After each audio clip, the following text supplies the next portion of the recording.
You are listening to SPN, the Sports Podcasting Network.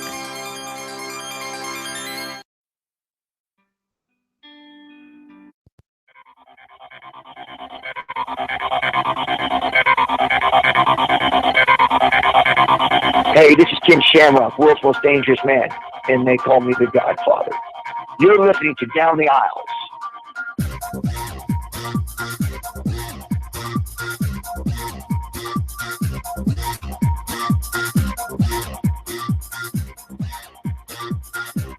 Good day, good night, and welcome to Down the Aisle Radio, live on SPN Radio.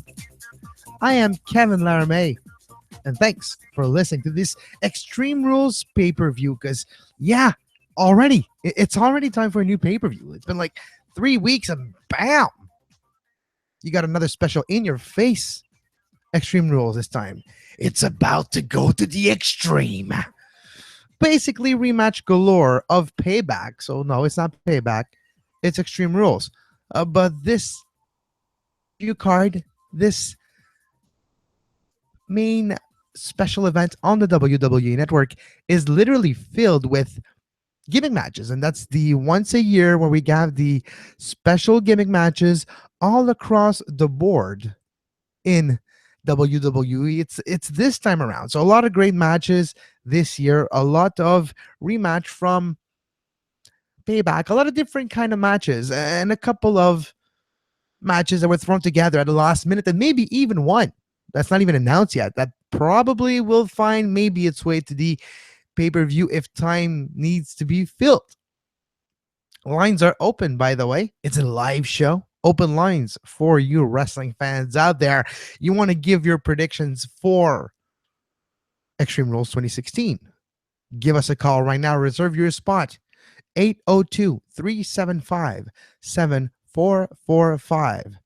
Studio line.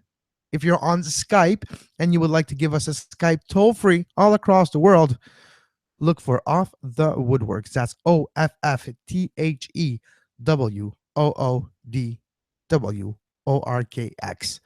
Off the Woodworks. Complicated? Just give us a call. 802-375-7445. By the way, my name is Kevin Laramie, managing editor of the Sports Podcasting Network, where you can find all your favorite sports shows, including Down the Aisle Radio, where you will find once a month or every 3 weeks or say the preview for the WWE pay-per-view, and as well as a post-game show that you can listen to Sunday after the pay-per-view, 11:30 p.m. on SPN Radio, Sunday night, a live after show for WWE Extreme Rules. Now, let's go back to the card. Let's go with the kickoff show, a feud that's been basically built for the lower bottom card. It's the kickoff show feud, and you're kind of wondering, why did the hell, yeah, that's a new expression, why did the hell did they bring Baron Corbin up to have a kickoff type of feud?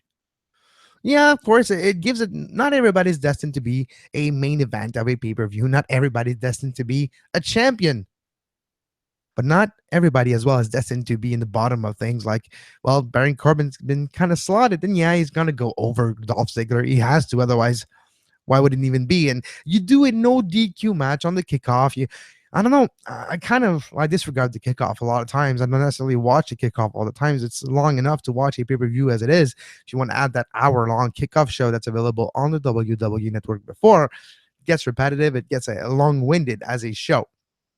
But you'll get Baron Corbin versus Dolph Ziggler, and maybe even Becky Lynch, Dana Brooke. If that match is added to the pay-per-view, it might be slotted in the kickoff show or somewhere on the actual pay-per-view card, or maybe even Monday, where on Memorial Day, that's where Cena comes back. But all right, another match that hasn't been announced yet to the pay-per-view, but you can, if you read between the lines, Gallows and Anderson, the Club versus the Usos. The Brotherhood, no, the Bloodline. I hope they don't form a faction and actually call themselves the Bloodline. So cheesy, so like 2004. Like, oh, we're the Bloodline. Yeah, blood's thicker than water, and our blood is thicker than you. Your blood seems like it's thicker than your brains, dumbass. I really don't like when they say bloodlines. Oh, we're the bloodlines. Really gets on my nerve, as you can probably tell. But the club, even the club, it's the Bullet Club, or find a way to say something. Just don't forget the beginning and just say the club. I know it's been mentioned on every other wrestling shows and podcasts on Wrestling Observer and on BW Torch as well. But the club, it's the thing you used to lock your steering wheel with in the 90s. Or what you hit somebody on the head with, a club. It feels weird to call a group a club the way they do it. It's the club. Oh, the club is back together. Oh, the club.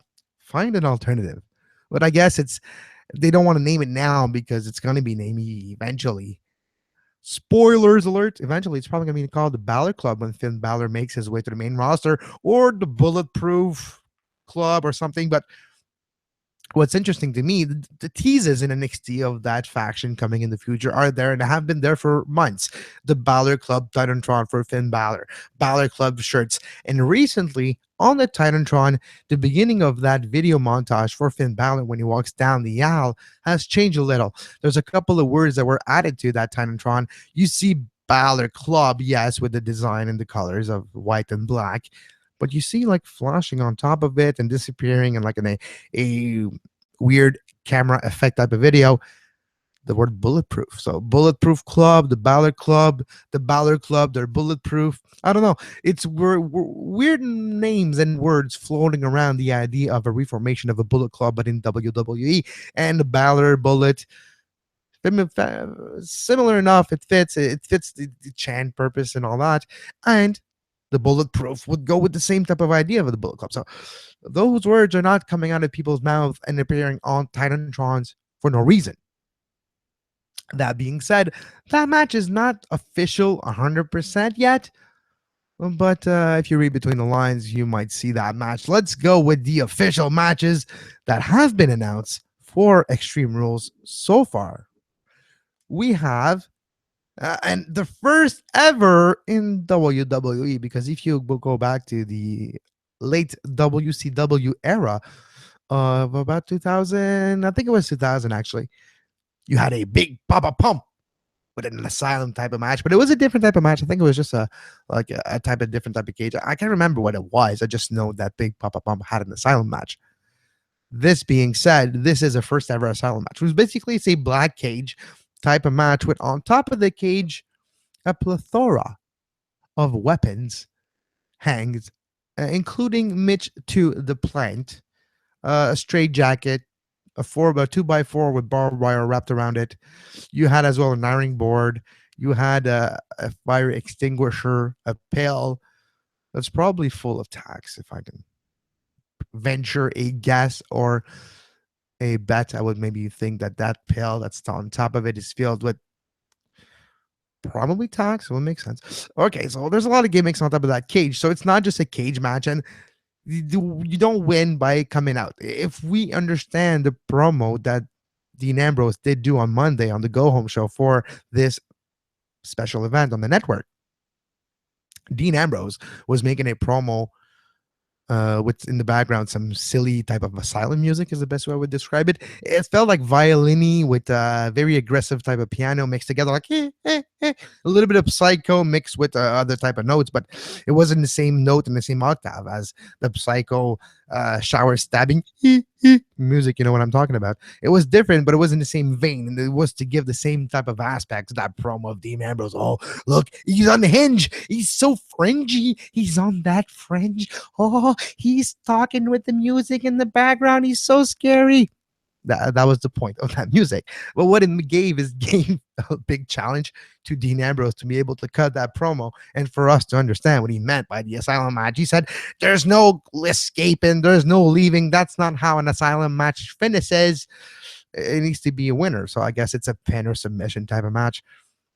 But that would be interesting. It's not every pay-per-view or even every year that we get to see a debut of a new quote unquote gimmick type of match. Yes, it's a mix match or a mashup of different type of gimmick match to make an asylum match. I do agree with you, but it's better than the alternative of just, it's an evolution to the character. You had the Ambrose Asylum, the segment, it got canceled according to Stephanie McMahon. Well, Word, it was canceled by Stephanie McMahon. But that Asylum match, I know I'm kayfabe, I know. But Asylum match, at least it's different. It's something different. It's not just a regular. I really did wish that the cage they would use would have been maybe the old blue steel bar type of cage, maybe painted in black. That would have been awesome to see. A real throwback to the old cage matches. But yeah, so in that match, what do I do expect to happen? That Jericho Ambrose feud have been hamped up, and it's kind of serious and silly at the same time. Both Ambrose and Jericho are trying to do the best of what they have. They're trying to give this feud some r- realism by trying to portray it like Jericho on SmackDown. Like, here people are laughing. It's not funny. I hit Dean Ambrose on the head with a blunt object, put him in the hospital, and you think it's funny because of Mitch, and you're just talking about Mitch the Plant. Shut up, you stupid idiot. Stupid idiot. Shut up. Shut up, you stupid idiot. $15,000. The whole jacket thing, breaking the jacket, $15,000. I'm a multi-millionaire, but still give me $15,000. I do love Chris Jericho's new character of being over the edge, angry, and always using the same "shut up, you stupid idiot, shut up." But the more he says it, the more it has credence. It's a type of gimmick that can be seen as silly if it's not portrayed or just kept up and just go with it. You have to commit. Once you commit with that type of gimmick and you can try to portray it realistically, you can do it. And Chris Jericho has been really one of the top heels right now in the company with Kevin Owens because they're not going for cheers. When people are starting to cheer like their gimmick, they're going out of it. They're making sure that they get the crowd against them because they're true heels. And true heels are necessary to make your true baby face shine. Dean Ambrose is slotted as a true babyface, and against a truly heel Chris Jericho, Dean Ambrose will be able to get that true babyface feeling. But for that, he needs an antagonist. For that, he needs an enemy. For that, he needs a villain. For that, he needs a jackass. And Chris Jericho has been playing the jackass type of role of always saying, stupid idiot, you stupid idiot. I'm the best in the world at what I do. Do you understand what I'm saying to you right now? Exactly. Still doing it in a condescending type of way because I am the best at what I do. Do you understand what I'm saying to you right now? Exactly. So that character that Chris Jericho has been hamped up, and it's a reimagination of the character that he did do to save us here, to do the savior in 0908 in that area.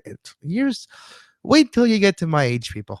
Years just start to blend together.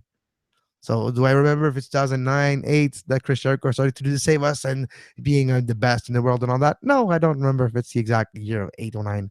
But you do get what I mean. And it's that character pushed to the extreme in a more condescending but more energized. Like, he's not like calm, and he's actually losing his mind, and it makes for a good segment and doing the best with kind of weird, gimmicky, funny, comedic type of situations. They were able to do the best of it. Well, did they come off perfectly all the time?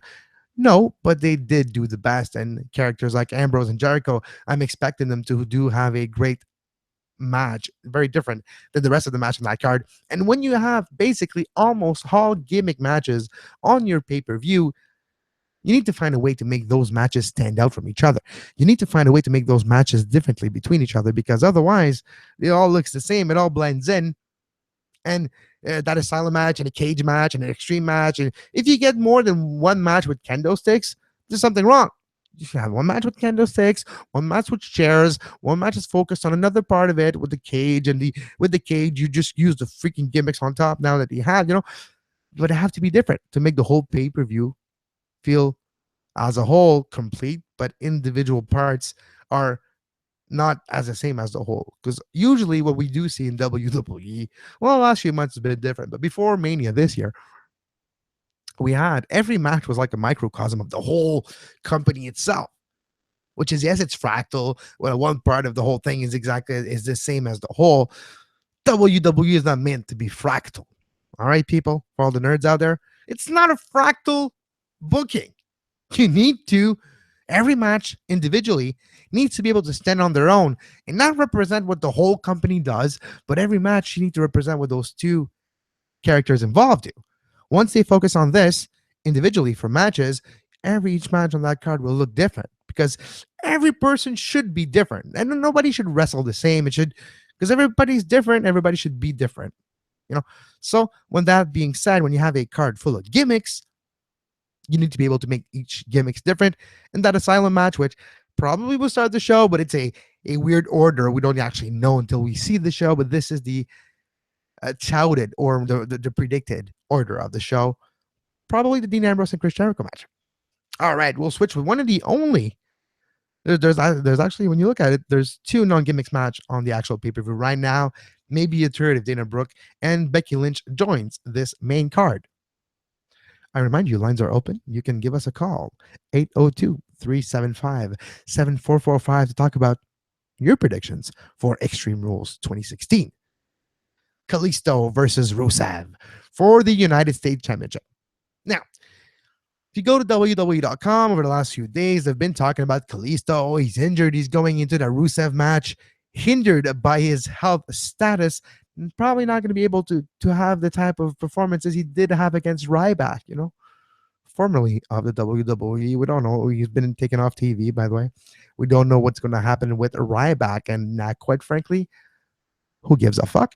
Kalisto and Rusev.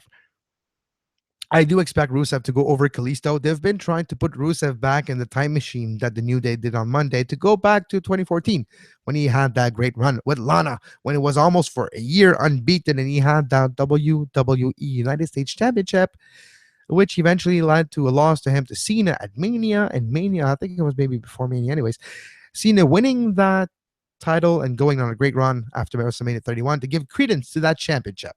Seems like a long time ago, but when you see Rusev back with Lana, back with the, maybe we're not going to push a Russian thing, maybe you're going to push a Bulgarian thing, who cares? But he's probably going to win the United States Championship because Kalisto has not been used properly with that championship over the last few days, weeks. He has been before. You remember after that selected del Sol off that ladder at Mania. Was it Mania? It blurs, just blends all together. I don't even remember what I had for supper. Are you gonna say because you didn't have supper yet? I was like, fine, I didn't have dinner, so that's why I don't remember what I ate. But you get the idea.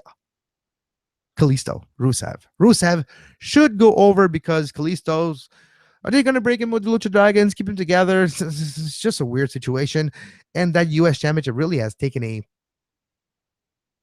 step to the back burner and been forgotten with being on Kalisto, and it's the self-fulfilling prophecy of look, he doesn't draw, but you don't hype him and you don't make him draw, so of course he's not going to draw.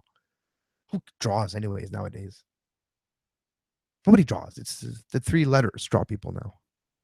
But Rusev, my prediction, goes over. Goes to the WWE Tag Team Championship match. The New Day. Durock, by the way, yes. And they're going to fight the Vaudevillains. Vaudevillains, a team from a bygone era, representing the idea or the beginning of this sport.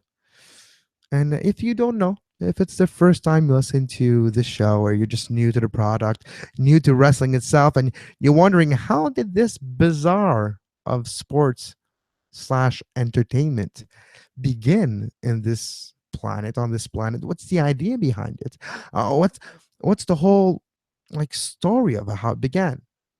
We'll do a small apartheid here, and I'll explain to you why and how, with a couple of good names that you need to remember of how this sport got its introduction to the world. And then you might be able to understand what type of gimmicks the vaudevillains do have. Well, let's start there. Back in the 1800s, late 1890s, 80s, 90s, there was such a thing as strong wrestling matches, like wrestlers or strongmans.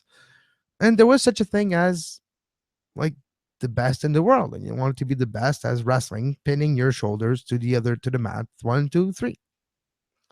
And you had a couple, you had the greatest champion ever who hasn't been beaten in forever, who was all undefeated, was George Hackenschmidt. I think it was from Germany or from the other side of the pond. I never said this story was going to be 100% accurate. I said it's a quick story. All right. So just bear with me. So George Hackenschmidt was the best and was a world champion. Won that belt and never was pinned for it, never lost for it.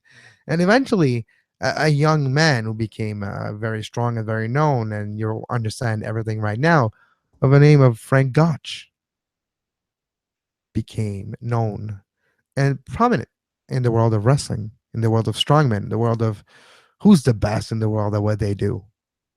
And what they used to do is literally trying to pin you for real. Shoulders to the mat, the 1, 2, 3. Literally the professional wrestling sport of it.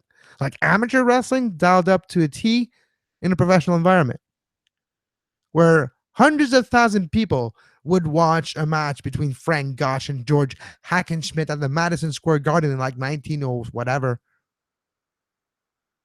Might be pulling this out of my ass, but I'm pretty sure it happened on fairgrounds a lot of times, and a lot of time it would gather many, many, many thousands of people to watch match. And eventually Frank Gotch beat George Hackenschmidt. But then they realized, and they were doing the round and they're trying to show up, and they realized that people come in and we could actually make a better show if we talk to each other before and be like, okay, you're going to win and I'm going to do this like this and like this. We actually can put on a better show and we wouldn't have to hurt each other as much. And that way we can just bring this. They're already on the road. They're already example that Frank Gotch George Hackenschmidt match happened hundreds of times all across the different cities, and we used to travel, and I might be mistaken on the names, but you get the idea. It was a traveling, then it became like a traveling circus type of way of vaudeville. That's why the vaudevillains come from the vaudeville, the burlesque show. They used to, the P.T. Barnum type of stuff would travel from city to city, to from village to village, or set up shop, stay there a week, move on, or set there a day, move on, whatever. The carnies back in the late 1800s, early 1900s. So when you had the strongman or wrestling included in the carny shows, they used to wrestle each other all the time, and it became very tough on the body, very tough on the athletes, on the Frank Gotch of this world. And they realized that we could probably put on a better show that would be more entertaining and safer for us if we just talk to each other before. I'm like, okay, this time you're gonna win. Next city, I'm gonna win. We're gonna do this like this here, and trying to make it look like it hurts, but like an armbar, if you don't sink it in 100%, it still looks the same as if you sink it in 90%, but the pain is 100% different. So that's the idea. That's the beginning of this match. And as well, in the vaudeville, you had the hooker. You always had a challenge, an open challenge. There was always a guy. The way it worked, this is another part of this. Like all those stories all happen at the same time, but individually. But altogether, it created this very weird sport that we love to watch called pro fucking wrestling. But it started in a weird way. So you have those traveling circuses, traveling entertainment, whatever you want to call them. Let's just call them the traveling circuit, the vaudeville. So you had the strongman. You had the guy who was a champion there and would go in the ring and would say, I would give $1,000 to anybody out here who can come in the ring and pin me for the 1, 2, 3. Of course, it never happened. But once in a while, once in a blue moon, maybe in that city or that town or that village, they had a strong guy that was really strong, or a hooker, or a guy who knew what he was doing that would actually beat that champion. That's why every carnival that's worthy of that name had what's called a hooker. No, we're not talking about skimpy dress, whatever that expression is, women. No, we're talking about an actual hooker like Luthez was. So if your champion loses to the no-name guy, like, oh, well, guy, you just won, but you have to face him right away. And this guy was new tricks. He was the heel. He knew how to do it. He will heel hook you. He would do illegal things that you were not going to do because you didn't know, and he was going to beat you.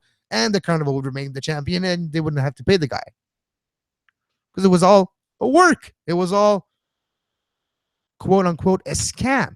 People, and that's the same thing at the beginning of this story, the history of this sport. They really didn't want to tell people that it was predetermined or it was choreographed because it was, well, they need to think it's real. We need to portray this worked fight as real as possible, so people would part with their hard money. People would part with their hard-earned money. Put 18-inch wide butt in a seat and watch that product. For that to happen, they thought that, well, they can't know that it's fake. They have to think it's real. So when they think it's real, they're going to pay money. Oh, he's really going to beat him. He's really going to fight him. And that's going to be what it's all about. Yeah. So that's the gist of it. That's in a 50-year-old story, like a story that's in the span of 50 years, told in about 5 minutes with a lot of details missed and probably a lot of errors and omissions. But you get the gist of it. So that's the idea behind the Vaudevillains. They represent that era, that they're all about raising the Dukes, hit him hard, put him on the mat, hook him up like a hooker, and bet him for the 1, 2, 3 any way possible. Winning is the goal, not looking good. So that's why the Vaudevillains represent, and that's like the gist of their gimmick or their character. So that's where the vaudeville come from, and that's where the villains come from. So go back to the New Day and the Vaudevillain, that WWE Tag Team Championship match. What I do think is going to happen, I don't know. It's a very good question. Between the New Day, which is the hottest thing, but I think it's about to jump the shark, very close to it. But the New Day versus the Vaudevillains. Vaudevillains could win that championship to prolong that feud and move the Vaudevillains back to rumors backstage is Enzo is about to come back already. That's very good news because, wow, it was so scary at Payback 3 weeks ago to see, 3.5 weeks ago when you saw Enzo Amore hit the ring really hard, then be knocked out and hasn't been seen since on TV outside of the picture of him being Enzo outside of the airport, the hospital. That being said, New Day could win and it could set up whatever, or the Vaudevillains win and then Big Cass and Enzo come out or whatever on Monday to challenge Vaudevillains or something. That could be possible. And the fact that the Vaudevillains laid out the New Day pretty hard on Monday doesn't mean shit. We still don't know what's going to happen on Sunday. So that's another possibility. That's very, very possible. Now, moving on to the fatal 4-way Intercontinental Championship match. Probably the best build match in a long time. The Owens-Sami Zayn feud. I love how they are building it and it's going on. I love how it's the background story. Sometimes that background story is going to come to the forefront and they're going to be against each other. But for a long time, because this feud is going to be etched, not in months in this company, but in years. This feud is going to last for years because it's going to be what's called a constant feud. I don't know if such a thing exists, but that's what I'm calling it, and that's what we're going to go with. So that constant feud between Kevin Owens and Sami Zayn, they always hate each other. And yeah, if they don't have to fight each other, it's fine. But they're always going to find a reason to fight each other. They're always going to be linked together, having gone through the ebb and flows, high and lows of development of professional wrestling from the IWS, from the International Wrestling Syndicate right here in my hometown of Montreal, up to Ring of Honor. By the way, from Japan, Mexico, Germany, Generico and Steen have become Sami Zayn and Kevin Owens. But the feud, the story, the emotion, the feeling, the realism, and the reality will remain for a long time between those two. And that's amazing because you can do a feud like this where it's not just the two of them, it's four of them. But once they get to fight each other, it's so much bigger than all they're pulled apart. And we're waiting for the actual match that they're going to steal eventually at WrestleMania next year or 2 or 3 years down the road. That's what I get out of this feud. It's that type of energy. It's that type of constant feud between the two. That sometimes there are going to be other people in the story. Sometimes it's going to be for a championship. Sometimes it won't. It might even be for the World Heavyweight Championship at some point down the road between Owens and Zayn, and that really excites me a lot. That's just because they're from Montreal, but it excites me a lot because it's guys that deserve. It's guys that knew how to get over somewhere else, and once they came to the WWE, well, guess what? They got over. So that fatal four way, I do expect a title change. I think the way they give that title to Miz, the way that he kept him since Mania, the fact, well, no, the Monday after on Mania, if you remember, it was Kevin Owens had the title up until Mania. It was a ladder match that Zack Ryder won, and on the next night, he lost that title to The Miz. Since then, The Miz have been champion, joined by his wife Maryse, which is from the Quebec as well. So you, in that feud, you have Kevin Owens, Sami Zayn, and Maryse, all from Quebec. And to be honest, it led to one funny moment on Raw where The Miz was on commentary. Actually, Kevin Owens was on commentary, and you had The Miz and Maryse close by. And eventually, Maryse was doing something, and he was talking to Maryse, and he just started talking to her in French, like, yeah, you know you're gonna do this, right? And that's in French. Yeah, I do this. Continue to do this. Yeah, you know that's all you can know what to do. It was kind of making fun of her how she was a bad wrestler compared to the wrestlers of today, but it wasn't never a strong suit. She was a diva back in when it was called a diva, but more in the divas division that was not based on talent. Well, that's the wrong word. It was in a time where the divas division was not based on wrestling acuity. It was more built on what you look like. Now Maryse is probably the best valet out there right now for The Miz. The way she can just portrays her role dialed up to 20, same as The Miz, works perfectly. Kevin Owens, Cesaro, Sami Zayn. What do I do expect in this fatal four-way match to happen? I do expect Owens and Sami Zayn to have a couple spots together. In the build up to this feud, Owens, Zayn, and Miz have been really portrayed highly, talked about a lot. Cesaro has been maybe forgotten a little bit. And the way he has a new James Bond type of a character with his interest is literally a rip off of James Bond, and then he literally rips off his suit and have that Cesaro section shirt. It's kind of a new look, kind of a new push, kind of a new reset button type of on Cesaro.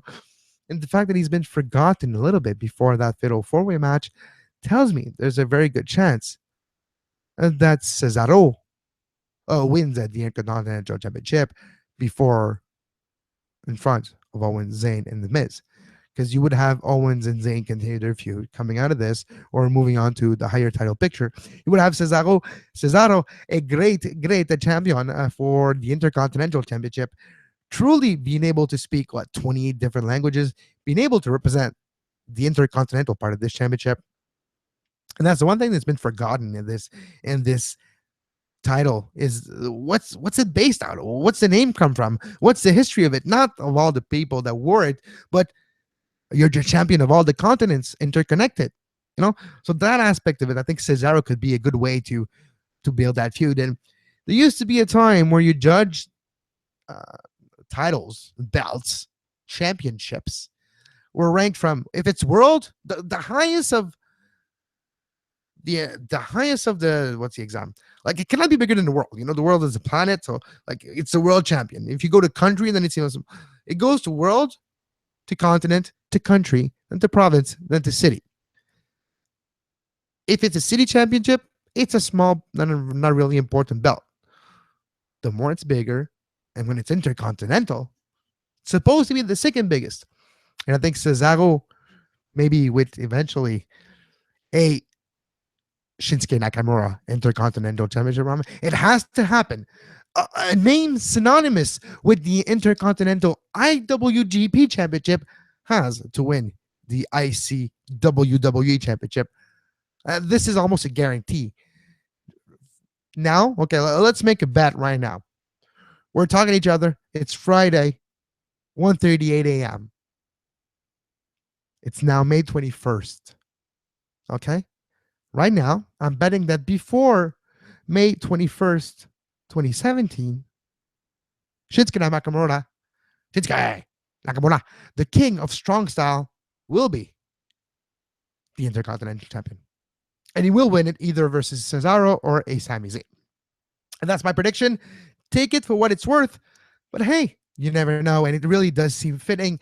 And if they want to hype up or more prop up that championship belt before Nakamura goes after it, Cesaro is the type of champion that can do that. Hold it for like 6 months and beat almost everybody but the actual WWE championship for it. And that would raise the stake of this belt. They tried to raise the stake of both belt last year. They were successful with the US championship belt up until now. Last 2 months have been really detrimental in the value of this belt.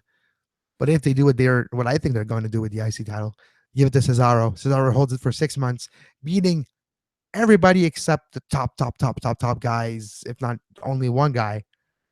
Then that championship means something. Moving on to another championship match. And by the way, this one is a fatal four-way, so it's going to be refreshing. No gimmick, and it's not just a solo match, it's a fatal four-way match. So they actually tried to put different type of matches for this pay-per-view card that do feel different from each other. You have like an asylum match, Texas Tornado match maybe between Gallows and Anderson and the Usos. Tag team champion is a straight up tag team match, a fatal four-way match. The next one for the WWE Women's No More Diva. Feels good to say a women's championship submission match between Charlotte, Flair, and Natalia. Not Hart, no, it's Neidhart. Yeah, no, she's not actually a Hart. Well, she's kind of technically fine. All right, fine. Brett's her uncle. All right, so there you go. The stipulation in this match is not just a submission match. There's another step. Ric Flair, himself, the man himself, is banned from ringside. Not only is he banned from ringside, comes down and shows up at any part of the match and trying to interfere in the match, automatically Charlotte is stripped and will have to forfeit the women's championship belt. Submission match. Natalia, the master of the sharpshooter, was taught by Stu Hart himself in the dungeon how to apply and cross the legs and apply the pressure of the sharpshooter. Charlotte, the queen of the Queen City. Born and raised in Greensboro, North Carolina. Woo! She mastered the figure four at 10 years old. Then, not being satisfied with it, decided to bring the evolution of a move to the figure four. What's better than 4? 8. The figure 8 has been born, and Charlotte is now not only the master of the figure 8, but she's the inventor of the figure 8, and she will put that submission on Natalia and make Natty go tap tap. Charlotte retains the women's championship belt. This brings us to an actually anticipated Roman Reigns match. I haven't said those 3 words following each other ever, I do believe. Anticipated, followed by Roman, followed by Reigns. Nah. Yeah, exactly. I am kind of feeling anticipation for this match. Roman Reigns. Boo. I know. But AJ, man, it's AJ Styles. And of course, you're going to see probably interference or an angle or maybe nothing, and maybe he's going to be pushed back to another pay-per-view. But the rumor of the Bulletproof Balor Club rejoining Finn Balor coming in, or just Doug Gallows and Anderson, let's just brainstorm a little. Let's go back to exactly 20 years ago, almost to the day. Almost to the day. I think we're actually past the day. But a certain Scott Hall showed up at Nitro and all that. Whatever that meant. They created it at the NWO angle, Let's take the gist of this angle and put it here. The third man aspect of it. What if now you got the club, all right? You got the Gallows and Anderson probably going to be or appearing in the corner of AJ Styles to get his back, but he's going to be so respectful of Roman Reigns and not going to be able to take advantage of a man when he's down, or they're going to like destroy Roman Reigns, and he's going to be like, I'm not taking advantage of this. I want to do it on my own. He's going to wait, and they're going to be like, dude, we did all the work for you. We let it all open for you. It was easy. You just take it, but you didn't have the guts, or you lost your edge. AJ, you lost that instinct. You lost that eye of the tiger. And they turn on him. That's very possible.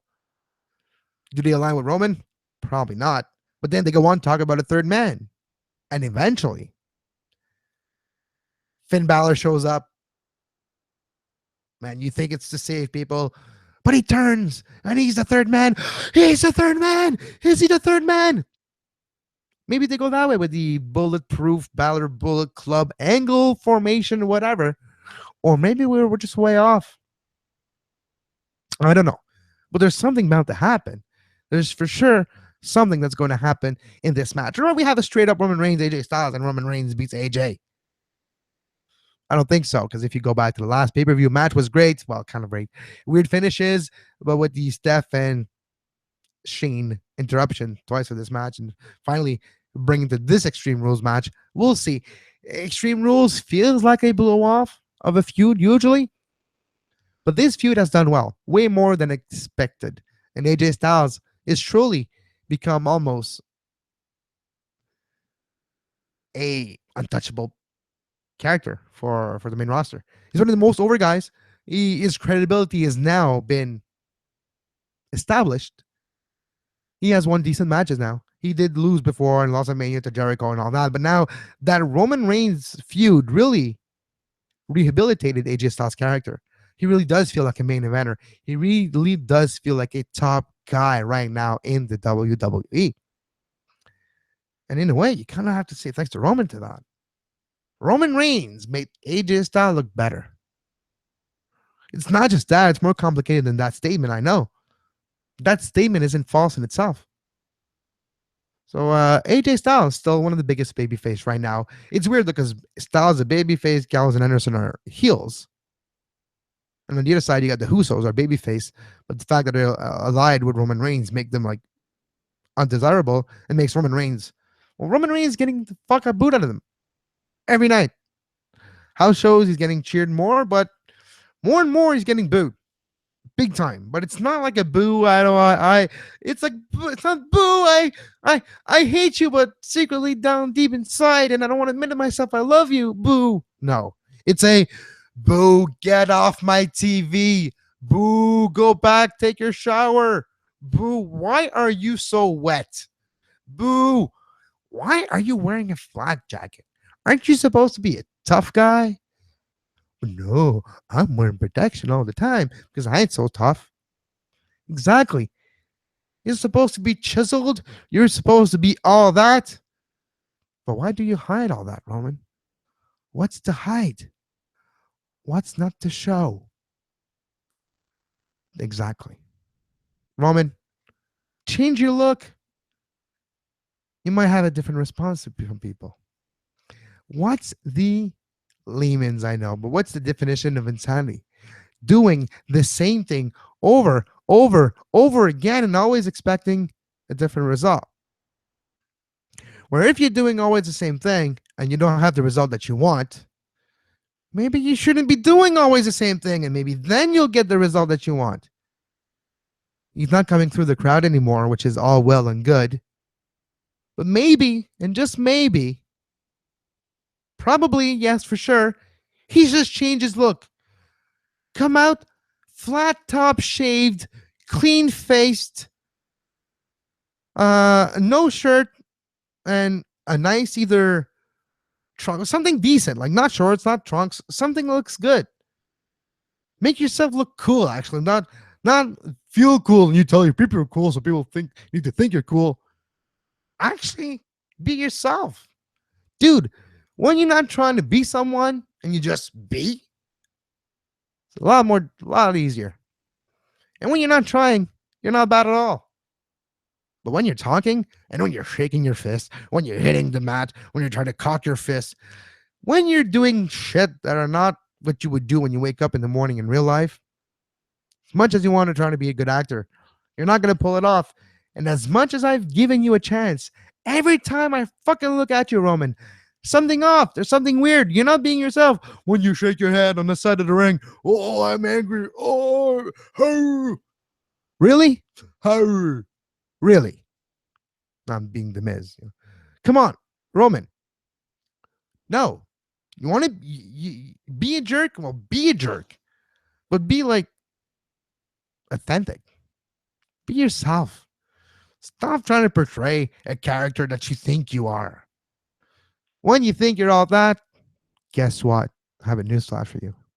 If you think you are, no, you already got it wrong. If you were, you would know already. And if you're asking yourself the question, you ain't that cool. Lines are open. What's your prediction for Sunday's WWE special event on the network? 802 375 7445.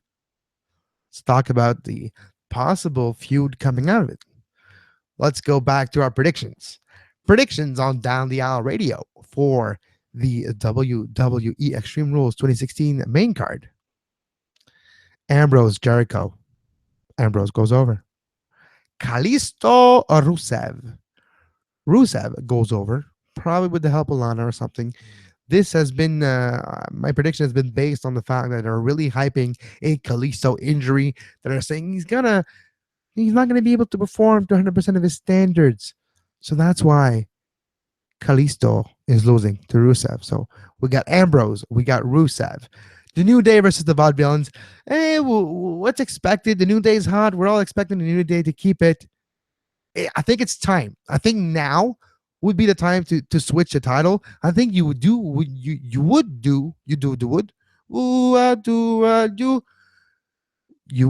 get heat on the Vaudevillains by switching the title at that pay-per-view, because nobody's expecting it. And New Day's so hot. They're the hottest thing in wrestling, well, in WWE at least, with their gimmicks of the New Day Rock. So I think it's time, and I think we'd probably prolong that feud. And there's not necessarily, until Cass and Enzo are back in the thick of things, there's no clear-cut challenger right now. So the Vaudevillains winning it, make New Day a challenger, makes the new side of that story. Miz, Kevin Owens, Cesaro, Sami Zayn for the Intercontinental Championship. Cesaro pins the Miz. Both Owens and Zayn are protected. Cesaro wins the belt. There's only one. And holds it for like a 6-month period where he beats everybody, goes undefeated with that belt, and beats everybody but like Reigns, Ambrose, and like Styles. Everybody else, he goes over them to establish that belt. So when Nakamura wins it, it's almost as big as a World Heavyweight Championship win. Charlotte, Natalya, women's match. My prediction is Charlotte goes over Natalya with the figure eight. Charlotte will keep that belt for a long time, or up until the Boss makes her way back to the ring. The Boss has been held off TV because they have nothing for her right now. Don't want to diminish her character by being overexposed. Well, she's not exposed at all. So how do you want to overexpose something that's not even exposed? But right now, the Boss, Sasha Banks, is not even exposed to any audience whatsoever. Make her forgotten. Wait to see that pop when she comes back, probably Monday. But Charlotte, Natalya, Charlotte goes over. I do believe it's the blow off of that feud because it's a championship submission match. Maybe I do think it's the beginning of the end for Charlotte and Ric Flair as her manager, her father, moving on, because eventually you want Charlotte to make it on her own. Don't necessarily want to have Ric Flair all the time with her and trying to not necessarily steal the spotlight, but if Flair is going to Flair and put two of them together, could be trouble. Not necessarily they're not going to agree, but you want Charlotte to bloom into her own and not to be hold down and hold back by her father, which he's probably going to do unconsciously. So brings us to our main event, Roman Reigns versus AJ Styles. What will we see? Reigns goes over. To the shock of everyone, AJ Styles beats Reigns clean. It could happen. It won't. It could. It might should. But it won't. Gallows and Anderson to intervene in the match. It's an Extreme Rules match, so no DQ. Weapons are allowed. The only thing, you need to be pinned in the ring. It's not a pin count falls anywhere. It's not a hardcore match, an Extreme Rules match. So, what do I expect to happen in this Extreme Rules match? Yeah, we're at this point of the Radio where we're giving our prediction for the main event exclusively on the Sports Podcasting Network, by the way, and SPN Radio, which you can find sportspodcastingnetwork.com/SPN Radio for your live show and live component on the network. Next edition of Soccer Today, by the way, is a Wednesday noon tomorrow night on SPN Radio live at 11 p.m. Eastern, 8 p.m. Pacific, the MLS postgame show. And Sunday, 11:30 p.m., 8:30 Pacific, the WWE Extreme Rules 2016 live after show on SPN Radio with your open lines. You can call us, give us your thoughts on that pay-per-view on Sunday, right after it's over, right after the overture of this show, of the main event of the pay-per-view. Probably going to finish like at 11:15, 11:20, depending on the angle. 10 minutes later, we're live on the air for you to give us your fresh thought on that pay-per-view. Now, Roman Reigns, AJ Styles. Okay, I'm diving in. Is the turn of Gallows and Anderson happens, and does it happen in this match? Does AJ Styles just finds a way to beat Roman? But no, because if he's gonna no, so Roman's so maybe they turn on AJ and they leave him laying, and Roman Reigns wins there. Maybe that's the most possible. Maybe that's the only way to get out of it. Because you want to keep AJ Styles strong. You don't necessarily want to beat AJ Styles clean. If it's going to be the end of the feud, you still want to keep him a little bit strong. You can pin him, and they might pin him because he's not their product. He's a product that they do have, but it didn't create him. So maybe Reigns goes over AJ, but maybe Gallows and Anderson finally turn on AJ Styles, leave him laying. No Finn Balor. That will come down the line just to turn the actual heel turn of Gallows and Anderson on AJ. They leave him laying. Roman's confused, don't know what to do, but he wants to keep his belt. And they become like allies and respect each other. And Roman Reigns beats AJ, but eventually they become like a tag team. And they go, so there's things that can happen with this feud. And I think it's exactly what's going to happen. Gallows and so here's my prediction. Gallows, Anderson beats AJ in that match, leave him laying. Roman pins AJ for the 1, the 2, the 3, and still, to the chagrin of everybody, WWE World Heavyweight Champion Roman Reigns. What do you think about my predictions? What do you think about the network, about the show, about everything? Give us a follow on Twitter at Down the Aisle Pod, at Kev Laramie, at SportsPodNet. SportsPodNet, the account you need to follow to stay up to every single show. They're first and foremost posted before everywhere else on Twitter. So at SportsPodNet, that's SportsPodNet.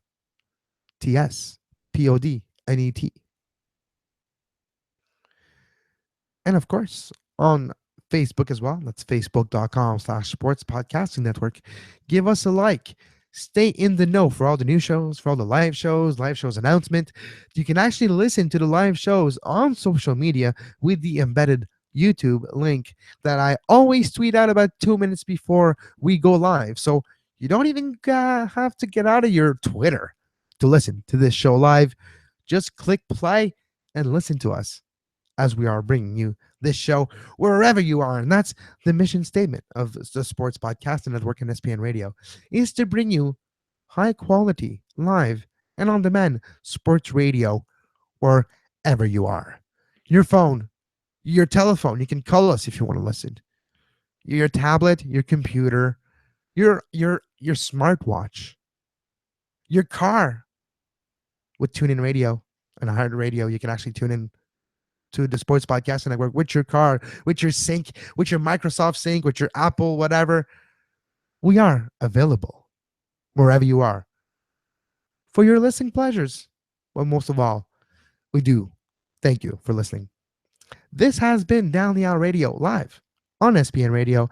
I am Kevin Laramie, and once again, if you like the live radio aspect of this show and would like to see more quality audio quality upgrade, we did upgrade the whole setup a few weeks ago and are working diligently to upgrade everybody that's involved with the network's audio quality as well, new equipment, new technology using a lot of new improvement. We're in the actual physical building process of the studio located in Laval. So this will be done in about the end of June.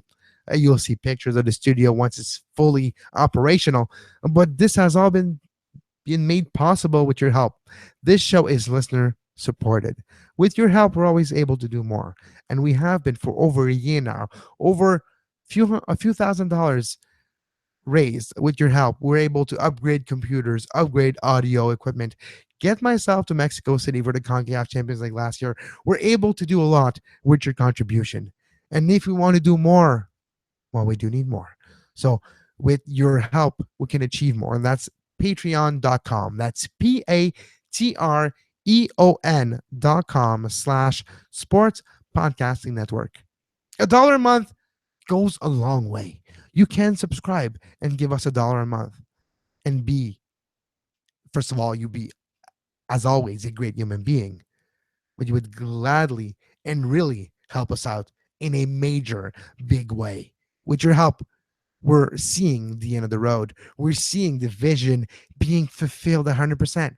We're seeing the masses and we're almost touching them. With your help, we can reach them. My name is Kevin Laramie. Thanks for listening to Down the Aisle Radio. Once again, Twitter, Down the Aisle Pod, at Kev Laramie, and at SportsPodNet. Give us an email if you would like to join the network. If you are a podcaster out there, have a podcast show that you would like to hear on the network, you can submit your show to sportspodcastingnetwork@gmail.com. We will take a look, we'll make a little background check on you, see what it looks like, and you can join the team.